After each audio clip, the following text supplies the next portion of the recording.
ओम शांति, ओम शांति, ओम शांति, ओम शांति, ओम शांति।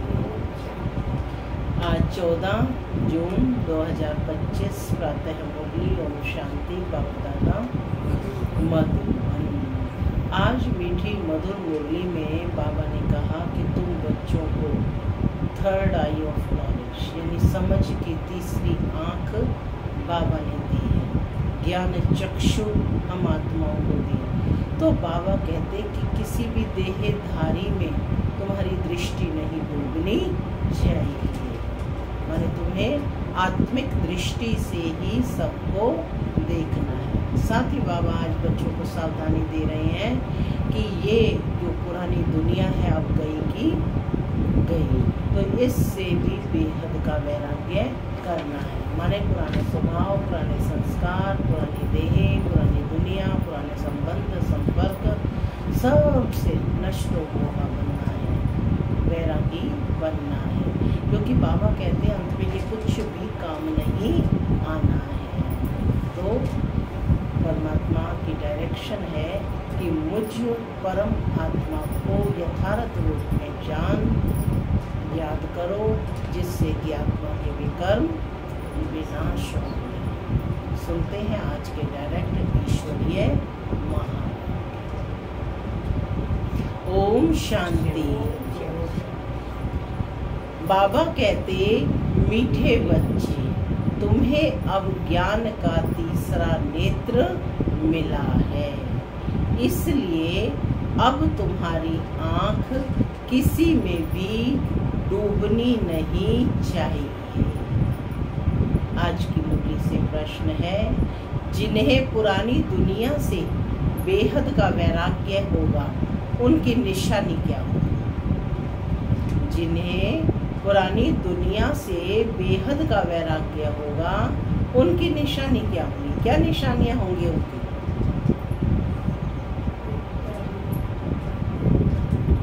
पुरानी बातों में दिलचस्पी नहीं होगी, है ना, मन नहीं लगेगा इस दुनिया में। और सुनो बाबा का उत्तर। बाबा कहते कि वो अपना सब कुछ बाप को अर्पण कर देंगे, हमारा कुछ भी नहीं। बाबा हमारी यह देह भी नहीं है, यह तो पुरानी देह है, इनको भी छोड़ना है।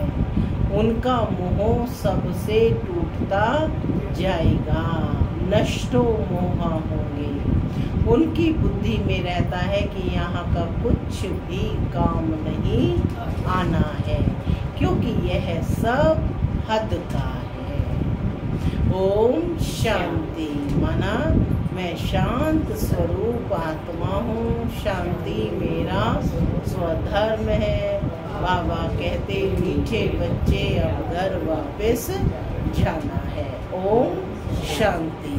भगवान आज बाप बच्चों को ब्रह्मांड और सृष्टि चक्र के आदि मध्य और अंत का ज्ञान सुना रहे हैं, जो और कोई भी सुना नहीं सकता। एक गीता ही है जिसमें राजयोग का वर्णन है।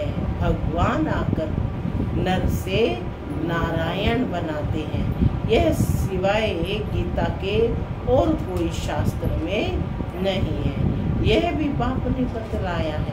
कहते हैं, मैंने तुमको राजयोग सिखाया था, ये समझाया था कि यह ज्ञान कोई परंपरा से नहीं चलता है। बाप आकर एक धर्म की स्थापना करते हैं, बाकी और सब धर्म विनाश हो जाते हैं। कोई भी शास्त्र आदि परंपरा नहीं चलते हैं, और जो धर्म स्थापन करने आते हैं उस समय कोई विनाश नहीं होता है। तो जो सब क्लास हो जाए, भक्ति मार्ग के शास्त्र पढ़ते ही आते हैं। इनका यानी ब्राह्मण धर्म का भल शास्त्र है गीता, परंतु वह भी भक्ति मार्ग में ही बनाते हैं, क्योंकि सतयुग में कोई शास्त्र रहता ही नहीं, सतयुग में दरकार ही नहीं है। तो बाबा कहते कि और धर्मों के और धर्मों के समय विनाश तो होता ही नहीं, पुरानी दुनिया खत्म होती नहीं, जो फिर नहीं हो वही चलती आती है। अभी तुम बच्चे समझते हो कि ये पुरानी दुनिया खत्म होनी है, हमको अब बाप पढ़ा रहे हैं। गायन भी एक गीता का ही है, गीता जयंती भी मनाते हैं, वेद जयंती तो है नहीं। भगवान एक है तो एक की ही जयंती मनानी चाहिए। बाकी है रचना, उनसे कुछ मिल नहीं सकता। वर्षा बाप से ही मिलता है, चाचा काका मामा आदि से कोई वर्षा नहीं मिलता है। अब यह तुम्हारा बेहद का बाप बेहद का ज्ञान देने वाला है। यह कोई शास्त्र नहीं सुनाते हैं, कहते हैं यह सब भक्ति मार्ग के हैं। इन सब का सार मैं तुमको समझाता हूँ। शास्त्र कोई पढ़ाई नहीं, पढ़ाई से तो पद प्राप्त होता है। यह पढ़ाई बाप पढ़ा रहे हैं बच्चों को। कौन सी पढ़ाई पढ़ा रहे हैं बाप? राजयोग। भगवान वाच बच्चों प्रति। फिर 5000 वर्ष बाद भी ऐसे ही होगा। बच्चे जानते हैं हम बाप से रचता और रचना के आदि मध्य अंत को जान गए हैं। यह कोई और तो समझा ना सके सिवाय बाप के। इस मुख कमल से सुनाते हैं। कौन से मुख कमल से?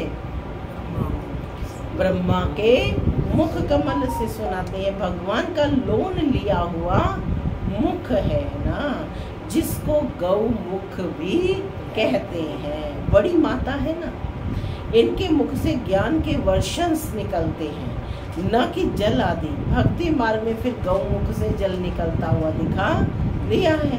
अभी तुम बच्चे समझते हो कि भक्ति मार्ग में क्या क्या करते हैं, कितना दूर गौ मुख आदि पर जाते हैं पानी पीने। अभी तुम मनुष्य से देवता बन रहे हो, यह तो जानते हो कि बाप कल्प कल्प आकर मनुष्य से देवता बनाने के लिए पढ़ाते हैं। देखते हो कैसे पढ़ा रहे हैं। तुम सबको ये बतलाते हो कि भगवान हमको पढ़ा रहे हैं। कहते हैं मामेकम याद करो तो तुम्हारे विकर्म विनाश हो जाएं। क्या कहा बाबा ने? मामेकम याद करो तो तुम्हारे विकर्म विनाश हो जाए। तुम जानते हो सतयुग में थोड़े मनुष्य होते हैं और कलयुग में कितने ढेर मनुष्य हैं। बाप आकर के आदि सनातन देवी देवता धर्म की स्थापना कर रहे हैं। हम मनुष्य से देवता बन रहे हैं। मनुष्य से देवता बनने वाले बच्चों में दैवी गुण दिखाई देंगे। उनकी पहचान क्या है? उनमें दैवी गुण होते हैं। हर्षित मुक्ता, अंतर्मुक्ता, मधुरता, सहनशीलता, ये सब क्या है? उदारता, दैवी गुण है। उनमें क्रोध का अंश भी नहीं होगा। अगर कभी क्रोध आ गया तो झट बाप को लिखेंगे, बाबा आज हमसे यह भूल हो गई, हमने क्रोध कर लिया, विकर्म कर लिया। बाप से तुम्हारा कितना कनेक्शन है? बाबा क्षमा करना। बाप कहेंगे क्षमा आदि होती नहीं, बाकी आगे के लिए ऐसी भूल नहीं करना। टीचर कोई क्षमा नहीं करते हैं, रजिस्टर दिखाते हैं, तुम्हारे मैनर्स अच्छे नहीं हैं। बेहद का बाप भी कहते हैं तुम अपने मैनर्स देख रही हैं। बाबा क्या कह रहे हैं कि तुम अपने मैनर्स देख रहे, माने अपना चरित्र को स्वयं देखो कि क्या क्या तुम्हारे में गुण है और क्या क्या अवगुण है। तो अपनी जांच खुद करनी है। तो बाबा कहते कि तुम अपने मैनर्स देख रहे हो क्या?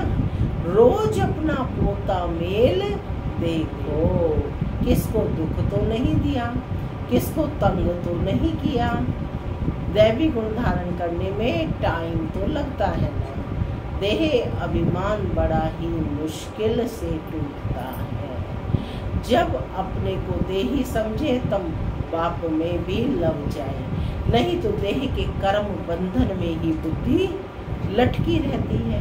बाप कहते हैं तुमको शरीर निर्वाह अर्थ कर्म भी करना है, उनसे टाइम निकाल सकते हो, भक्ति के लिए भी टाइम निकालते हैं ना। मीरा श्री कृष्ण की ही याद में रहती थी ना, पुनर्जन्म तो यहाँ ही है, लेती होगी है ना, पुनर्जन्म तो यही हुआ, कोई भी ऊपर तो गया नहीं है। अभी तुम बच्चों को इस पुरानी दुनिया से वैराग्य आता है, तुम जानते हैं कि इस पुरानी दुनिया में फिर पुनर्जन्म लेना ही नहीं है, पुरानी ही खत्म हो जाती है। यह सब बातें तुम्हारी बुद्धि में है।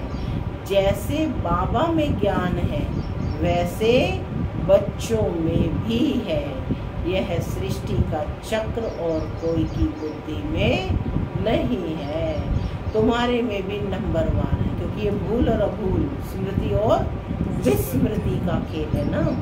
जिनकी बुद्धि में बाबा कहते ये रहता है, ऊंच ते ऊंच पतित पावन बाप है, वह हमको पढ़ाते हैं। यह भी तुम ही जानते हो, तुम्हारी बुद्धि में सारा 84 जन्मों का चक्र है, स्मृति रहती है। अभी हम इस नर्क में यह अंतिम जन्म है, अभी हमारा इस नर्क में यह अंतिम जन्म है। इनको कहा जाता है रौरव नर्क। आज की दुनिया को क्या कहा जाता है? रौरव नर्क, यानी घोर नर्क, बहुत गंद है। इसलिए सन्यासी लोग घर बार छोड़ जाते हैं, वह हो जाती है शारीरिक बात। तुम सन्यास करते हो बुद्धि से, तुम्हें तो घर बार छोड़कर नहीं जाना। तुम्हें कैसे करना है सन्यास? बुद्धि से, क्योंकि तुम जानते हो कि अभी हमको वापस घर जाना है। सबको भूलना पड़ता है। यह पुरानी छीछी दुनिया खत्म हुई पड़ी है। मकान पुराना होता है, नया बनकर तैयार हो जाता है, तो दिल में आता है कि यह मकान टूट ही जाएगा। यही रहता है ना कि जब नया तैयार हो जाए कि ये पुराना तो पता नहीं जब कब टूट जाएगा। अभी तुम बच्चे पढ़ रहे हो ना, जानते हो नई दुनिया की स्थापना हो रही है और अभी थोड़ी देरी है, बहुत बच्चे आकर पढ़ेंगे। नया मकान अभी बन रहा है और पुराना टूटता जा रहा है, बाकी थोड़े दिन हैं। तुम्हारी बुद्धि में यह सब बेहद की बातें हैं। अब हमारी इस पुरानी दुनिया से दिल नहीं लगती है, यह सब कुछ भी आखिर काम में नहीं आना है। हम यहाँ से जाना चाहते हैं, पक्का पक्का यहाँ से जाना चाहते हैं। बाप भी कहते हैं पुरानी दुनिया से दिल नहीं लगानी है। मुझ बाप को और घर को याद करो तो विकर्म विनाश हो, नहीं तो बहुत सजाएं खाएंगे, पद भी भ्रष्ट हो जाएगा। आत्मा को फुरना लगा हुआ है कि हमने 84 जन्म भोगे हैं, अब बाप को याद करना है, तब विकर्म विनाश होंगे। बाप की मत पर चलना है, तब श्रेष्ठ जीवन बनेगी। कैसे बनेगी श्रेष्ठ जीवन? मत पर चलकर, बाप की श्रीमत पर चलकर। तो कहते बाप है ऊंच दे ऊंच, यह भी तुम ही जानते हो। बाप अच्छी रीति स्मृति दिलाते हैं, वह बेहद का बाप ही ज्ञान का सागर है, वही आकर पढ़ाते हैं। बाप कहते हैं यह पढ़ाई भी पढ़ो, शरीर निर्वाह अर्थ भी सब कुछ करो। रचना रच रखी है तो पालना भी करनी है, तो बाबा ने कहा कि पढ़ाई भी करो, शरीर निर्वाह अर्थ अपनी जॉब आदि भी करो, लेकिन बुद्धि से बाप को याद करो, सब कुछ करो, परंतु दृष्टि होकर रहो। कैसे रहना है? दृष्टि होकर, निमित्त बनकर। जैसे मेहमान सभी चीज़ों का यूज़ करता है, लेकिन उसका किसी में भी मोह यानी अटैचमेंट नहीं होता, और एक सेकंड में छोड़कर रेडी हो जाता है कि भाई मुझे तो जाना है, मैं तो मेहमान हूँ। तो बाबा कहते तुम्हें भी इस दुनिया में तुम मेहमान हो, तुम्हें भी ऐसे ही ट्रस्टी बनकर रहना है। घर में भी मैं हर एक आत्मा की सेवा के निमित्त हूँ ट्रस्टी। जिन बच्चों को बाबा कहते पुरानी दुनिया से बेहद का वैराग्य होगा, वह अपना सब कुछ बाप को अर्पण कर देंगे। सब कुछ माना मन वचन कर्म तन मन धन, सब चीज को वो बाबा के सामने अर्पण कर देंगे। हमारा कुछ भी नहीं, बाबा हमारी ये देह भी नहीं, मैंने ये देह भी तन भी दे दिया ना सेवा के लिए, जैसे चाहो इसको यूज करो। यह तो पुरानी देह है, इनको भी छोड़ना है। सबसे मोह टूटता जाता है, नष्टो मोहा हो जाना है। यह है बेहद का वैराग्य, यह वह है हद का वैराग्य। बुद्धि में है हम स्वर्ग में जाकर अपने महल बनाएंगे, यहाँ कुछ भी काम नहीं आएगा, यहाँ का कुछ भी काम नहीं आएगा, क्योंकि ये सब हद का है। तुम अभी हद से निकल बेहद में जाते हो, तुम्हारी बुद्धि में यह बेहद का ज्ञान ही रहना चाहिए। अभी और कोई में आँख नहीं डूबती है, अभी और कोई में भी आँख नहीं डूबती है। अब तो अपने घर जाना है। कल्प कल्प बाप आकर हमको पढ़ाते हैं, फिर साथ ले जाते हैं। तुम्हारे लिए यह कोई नई पढ़ाई नहीं है, तुम जानते हो कल्प कल्प हम पढ़ते हैं, हर कल्प में पढ़ी है ना, तब तो आप पढ़ रही हैं। तुम्हारे में भी बाबा कहते हैं नंबरवार है। सारी दुनिया में कितने ढेर मनुष्य हैं, परंतु तुम थोड़े ही जानते हो। आहिस्ते आहिस्ते यह ब्राह्मणों का झाड़ वृद्धि को पाता रहता है। ड्रामा प्लान अनुसार बाबा कहते स्थापना होनी ही है, चाहिए नहीं, होनी ही है। बच्चे जानते हैं हमारी रूहानी गवर्नमेंट है, हम दिव्य दृष्टि से नई दुनिया को देखते हैं, वहाँ ही जाना है। भगवान भी एक है, वही पढ़ाने वाला है। राजयोग भी बाप ने ही सिखलाया था, उस समय लड़ाई भी बरोबर लगी थी। अनेक धर्मों का विनाश और एक धर्म की स्थापना हुई थी। तुम भी वही हो, कल्प पहले भी तुम ही पढ़ते आए हो, वर्षा लेते आए हो, पुरुषार्थ कर एक को अपना करना है। यह है बेहद की पढ़ाई, यह शिक्षा कोई मनुष्य मात्र दे ना सके। बाप ने श्याम और सुंदर का भी राज समझाया है। तुम भी समझते हो अभी हम सुंदर बन रहे हैं, ज्ञान से हम क्या बन रहे हैं, पढ़ाई से सुंदर बन रहे हैं। पहले श्याम थे, श्री कृष्ण कोई अकेला थोड़े ही था, सारी राजधानी थी ना। अभी तुम बच्चे समझते हो कि हम नरकवासी से स्वर्गवासी बन रहे हैं। अभी तुमको इस नरक से नफरत आती है। तुम अभी पुरुषोत्तम संगम युग पर आ गए हो। इतने ढेर आते हैं, इनसे निकलेंगे फिर भी वही जो कल्प पहले निकले होंगे। संगम युग को भी अच्छी रीति याद करना है। हम पुरुषोत्तम अर्थात मनुष्य से देवता बन रहे हैं। मनुष्य तो यह भी नहीं समझते कि नर्क क्या है और स्वर्ग क्या है। कहते हैं सब कुछ यहाँ ही है, जो सुखी है वह स्वर्ग में है और जो दुखी है वह नर्क में है। अनेक मत है ना, एक घर में भी अनेक मत हो जाती हैं। बच्ची आदि में मोह की रग है, वह टूटती नहीं है।